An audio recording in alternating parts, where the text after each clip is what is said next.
안녕하세요. 땡킴입니다. 오늘은 2월 2일 토요일입니다. 토요일은 구독자님들과 소통의 시간. 오늘 또 하루 종일 구독자님들과 소통을 쭉 진행할 거여서 제가 잠옷 모드로 나왔습니다. 사실은 소통할 거여서 잠옷 모드는 아니고 이제 막 화장하고 머리하고 결국 집에 있을 거니까 제가 이렇게 좀 편하게 하는 컨셉입니다. 근데 의외로 이제 부모님들도 많으시니까 맨날 막 화장하고 이렇게 찍는 것보다 잠옷도 괜찮다고 하시더라고요. 그래서 잠옷을 다시 입고 오늘 영상을 촬영하겠습니다. 어떤 구독자님들께서 이제 구정이 지나고 그 학생들이 기숙학원에 들어가게 되는데 이제 준비물, 그러니까 그 학원들이 홈페이지에 걸어놓은 그냥 그런 형식적인 준비물 말고 꼭 필요한 준비물을 좀 추천해 달라 그래서 제가 괜찮겠다 싶은 거예요. 사실 애들이 제대로 준비를 못 해와서 또 전화로 이거 보내달라 저거 보내달라 막 이러는 경우가 늘 있거든요. 한 10명이면 9명이 그렇습니다. 그래서 제가 실질적인 준비물을 쭉 적어봤고요. 구독자님들도 요거를 꼭 챙겨서 보내세요. 일단은 1번이 머그컵입니다. 머그컵. 아이들이 그 공부를 이제 하루 종일 하는 게 사실은 처음이거든요. 고3 때 본인들이 열심히 했다 하나 이제 좀 휴대폰도 하고 뭐 어느 정도 좀 여유 시간이 있었다면 이제 그게 전혀 없게 되면서 잠이 엄청 와요. 그래서 커피도 많이 먹고 차도 많이 마십니다. 그러니까 커피는 뭐 잠을 깨기 위해서 먹는 걸 수도 있는데 차는 이제 이렇게 순간순간 졸릴 때 이제 먹을 수 있게 머그컵이랑 커피랑 여러 가지 차 종류, 뭐 허브티, 녹차, 그리고 왜 요즘에 보면 이렇게 동그란 통에 든 이렇게 새콤한 사탕 같은 것들이 있잖아요. 그런 것들을 많이 챙겨서 보내세요. 애들이 졸리면 이게 습관적으로 졸거든요. 근데 그때 이제 소리 안 나는 아이들과 함께 공부를 하니까 소리 안 나는 그런 그 사탕들을 준비해서 보내시면 아이들이 이제 톡톡 먹으면서 공부를 할 수 있습니다. 그래서 그거를 잘 챙겨서 보내시고요. 그리고 슬리퍼. 그 교내에 슬리퍼들을 다 신고 다녀요. 강의실이나 뭐 건물 돌아다닐 때. 그래서 슬리퍼 꼭 챙겨서 보내시고, 그리고 문제집. 그 학원들에서 이제 좀 모집을 하는 일환으로 우리가 저희가 교재 다 줘요 이런 얘기하는 학원들이 꽤 있거든요. 근데 학원에서 주는 교재는 수업용 교재고요. 공부 시간이 길다 보니까 자습 시간이 많고 그 시간에 필요할 개인 교재, 고3 때 썼었던 문제집도 괜찮고 개념서, 그 공부를 좀 혼자 할 수 있는 그런 개념서들을 잘 챙겨서 보내시고, 그리고 연습장 많이, 그 줄 있는 연습장이건 그 줄이 없는 연습장이건, 줄 있는 연습장은 노트로 이제 수업 시간에 필기를 하게 될 테니 그거랑 그 줄 없는 연습장 많이 챙겨서 보내시고, 그리고 양말 많이, 수건 많이, 속옷 많이. 왜냐면 일주일에 2번 정도 학원에서 빨래를 해줘요. 근데 이제 방마다 하건 아니면 방마다 방을 따로 해도 층이 너무 많은 빨래를 소화하기 때문에 양말 같은 거, 수건 같은 거 섞이고 없어지고 하더라고요. 근데 그거는 너무 학원을 탓하지 마시고요. 워낙 단체이다 보니까 어쩔 수 없습니다. 그래서 양말, 수건, 속옷 많이 한 20개씩 챙겨 보내세요.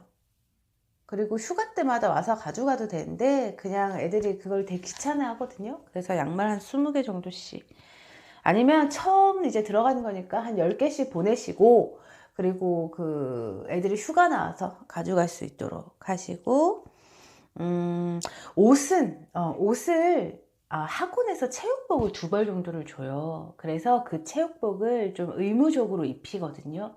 그러니까 아이들이 이렇게 사복에 신경 써서 막 누구한테 잘 보이고 싶고 이런 걸 차단하기 위해서 체육복을 주는데, 그거는 교복처럼 그 거의 매일 학원에서 입고 다녀야 돼요. 교복이라고 생각하시면 되고, 그 이외에 셔츠나 뭐 이런 것들을 가져가는데, 화려하지 않은 거, 그리고 비싸지 않은 거, 왜냐면 학원에서는 세탁을 할 때 그 건조기를 쓰거든요. 근데 그 건조기들이 우리 집에서 사용하는 막 좋은 건조기가 아니고 업소용 건조기여서 옷이 줄어들고 옷이 상해요. 그래서 셔츠를 가져갈 때도 그냥 싼 거, 10,000원, 20,000원짜리를 여러 개 챙겨 보내시고, 화려하지 않은 거. 이게 관리가 좀 타이트한 곳은 화려한 거, 뭐 형광색, 빨강색 이런 걸 못 입게 해요.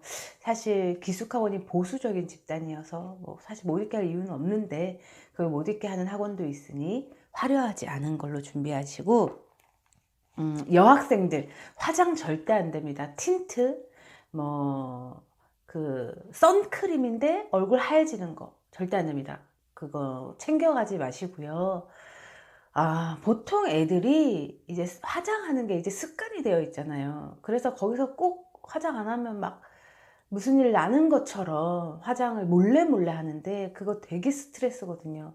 몰래 화장하는 본인도 스트레스고, 그 선생님, 그 관리하는 선생님한테 걸려서 그 지적을 받고 벌을 받으면 그 자체가 스트레스예요. 애초에 선크림, 틴트, 눈썹 전혀 아무것도 가져가지 마시고, 머리 찔끔 묶고 저처럼 지금 이렇게 추하게 찔끔 묶고 공부만 한다고 생각하세요.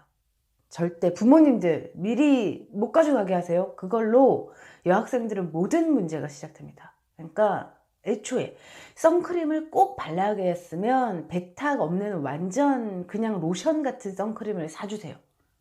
절대 그거를 해서 보내지 마시고, 그리고 마지막으로 용돈. 학원들마다 매점이 있고요. 아이들이 의외로 스트레스 풀 곳이 없다 보니까 그 점심 저녁 시간에 밥 먹고 간식 먹으면서 수다 떠는 걸로 스트레스를 많이 풀어요. 그래서 용돈을 조금 넉넉히 주시고요. 그리고 문제집은 학원과 서점들이 대부분 연계되어 있어서 이제 좀 편하게 볼 수 있게 들어오는데 시간이 걸려요. 내가 만약에 월요일 날 문제집을 주문했으면 한 3, 4일, 길게는 일주일 정도 걸릴 거니까 문제집을 미리 서점에 가서 이것저것 많이 준비해서 들어가세요. 여기까지 학원에서 제시한 것과는 다른 실질적인 준비물이었습니다. 이제 재수생 여러분, 그 구정에 지나면 스타트를 할 텐데요. 구정 전까지 생각을 많이 하고, 사실 중요한 건 본인의 마인드 컨트롤이에요. 강사, 시스템 뭐 다 중요하지만 내가 나를 얼마나 잘 다룰 수 있느냐, 그리고 내가 나를 얼마나 잘 위로할 수 있느냐, 그게 성공과 실패의 중요한 한 부분이 될 테니 생각 많이 하시고 마음을 많이 단단히 먹으시고, 부모님들께서는 다독여 주세요. 그 열심히 해야 돼, 너 이번에 대학 가야 돼, 이런 말은 아이에게 전혀 도움이 되지 않습니다. 차라리 나는 너를 믿는다, 네가 최선을 다할 것이라 믿고, 최선을 다해서 원하는 결과를 내지 못하는 건 괜찮다, 부끄러운 게 아니다. 근데 최선을 다하지 않아서 또 이번과 같은 결과가 나오면 그건 부끄러운 것일 테니 너에게 최선을 다했으면 좋겠다. 요 말 한마디 하시고 들여보내시고요. 그 이후로는 어떠한 압박도 주지 마십시오. 네, 오늘 여기까지 기숙학원 준비물이었고요. 개인적인 사연은 제가 오늘 내일까지 소화할 수 있을 것 같아요. 저도 이제 월요일 날부터 시댁 가고 뭐 친정 가고 이래야 돼서 오늘 내일 개인적인 사연 소화하겠습니다. 톡으로 사연 남겨주시고요. 좋은 명절 보내시고 새해 복 많이 받으시고 맛있는 음식 많이 드시고 행복한 명절이 됐으면 좋겠습니다. 지금까지 여러분과 늘 함께하는 생캠이었습니다.